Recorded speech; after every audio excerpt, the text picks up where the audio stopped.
Hi everybody, I'm Ski with Pete. Today I'm going to be looking at the new MacBook Pro. I'm not unboxing it because this is my one from work, but it is definitely a slick looking machine. The first thing I'm going to do is a comparison to my old one, which is my MacBook Air. This is also a 13-incher. This MacBook Pro, as you're going to see here, look at this. It's way smaller than my MacBook Air. Even though they're both 13 inches, this one is much smaller. Let's see how much smaller it is. This is, it's actually 2 centimeters smaller in that direction, and 1.5 or 1.6 centimeters smaller in that direction. So that is much smaller. And that is down to the smaller bezel, which we'll get to in just one second. But before we do that, let's just pop over to Action Cam. Let's just take a look at how these two line up. I'm going to go to a side view here.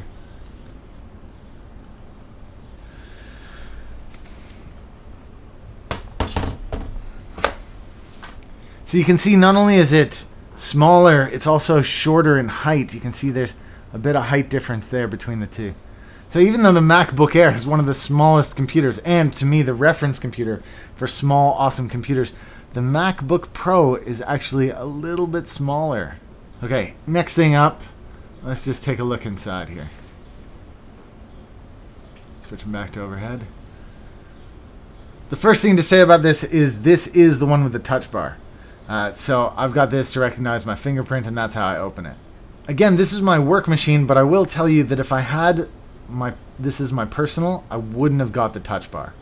So I've already been using this for a week, and I can tell you for sure that this touch bar is a little bit annoying. The things that I like to do at a quick press are like change the volume, and to change the volume is more than one press. Instead of just smashing at the key like I used to on my MacBook Air, now I've got to enter a menu. It's the same with brightness. Brightness changes whether I'm in the studio or I'm at my desk, and now I've got to go and press a button and then use that slider. And all this bar is wasted. I don't know why that's not just up and visible all the time right now. Also, the Siri button, I don't know anybody who uses Siri regularly, whether on their phone or on their computers. I really don't know why that needs to be there all the time.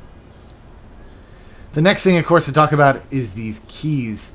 The keyboard is pretty amazing. I'm just going to open a text pad here so I can do some typing, but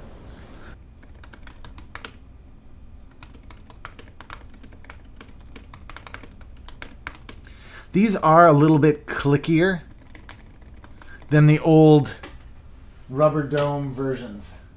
I think these are because these are little metal domes. At least that's what I've heard. So just by comparison, let's just move this out of the way for one quick second. Here's what it sounds like with a rubber dome.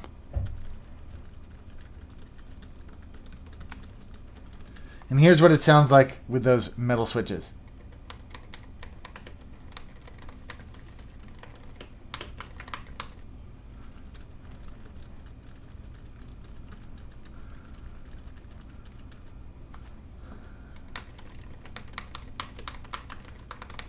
It's definitely a much louder typing experience on the new one, and the throw of the keys is much shorter.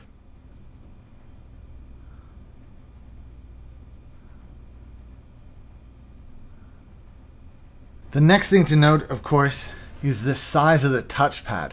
Look at the difference in size of the touchpad in the new one compared to the old one. And so far, even though my palms regularly touch it, it doesn't seem to affect anything. It doesn't move the mouse. It seems to know that it's my palm.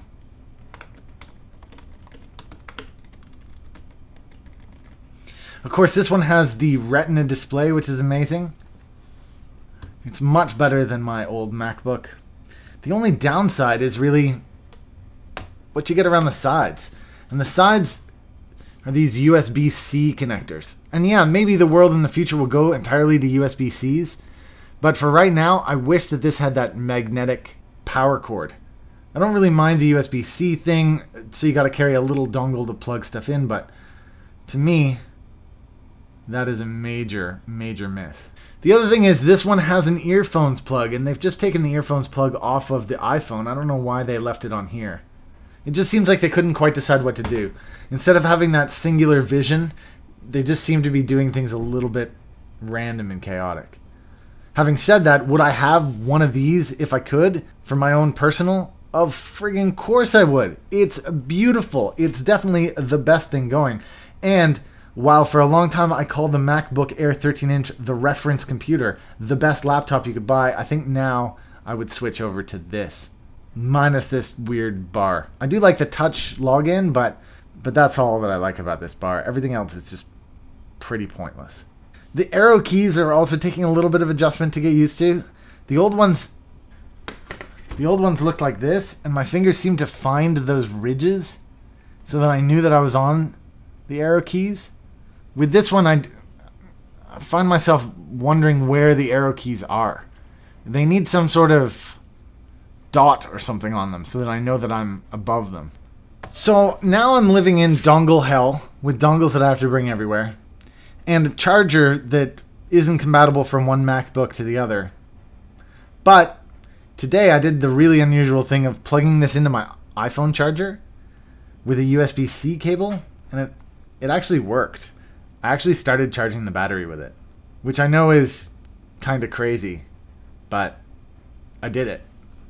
So that's pretty cool. I mean, I always carry a phone charger with me anyways. In terms of the spec for this machine, we're looking at the MacBook Pro 13-inch, 2016, 4 Thunderbolt 3 ports, 3.3 gigahertz i7. This is the 16 gigabyte RAM version with DDR3. And of course, we've got the Intel Iris 550, 16. Sorry, that's 1.5 gigabytes, isn't it?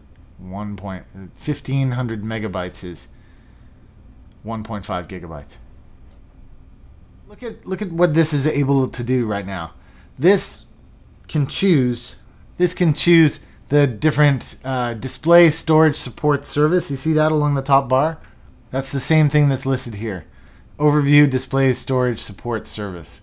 But again, who cares? I'm already going to be on the mouse. That's how I got into this menu. I don't know why I would then switch from the mouse to up here to press displays and then back. And then, I mean, maybe, I guess, but would you really? Cool. Besides that, I mean, Mac OS. You either love Mac OS or you hate it. What do I think about this laptop? It's the one to buy. I can't imagine using a different laptop now. I reach for this to do my personal stuff quite often, just because it's so damn good. Well, thanks for taking a look at the new MacBook Pro with me. This is the 13-inch model. I definitely recommend it. I definitely use it. I definitely love it. I've already had it for a week, so as I say, I'm getting kind of familiar with it. Already I feel like my MacBook Air feels a little bit outdated. Thanks again for tuning in today, guys. Don't forget to press like. Don't forget to press subscribe. Don't forget to check in the About section for relevant links to this and everything else you can see on my desk. And of course, if you'd like to support this channel, you can do so by buying me a cup of coffee in the About section, or you can support this channel on Patreon. Thanks to everybody who already supports the channel on Patreon. I definitely appreciate it. Thanks, guys. We'll see you guys again soon.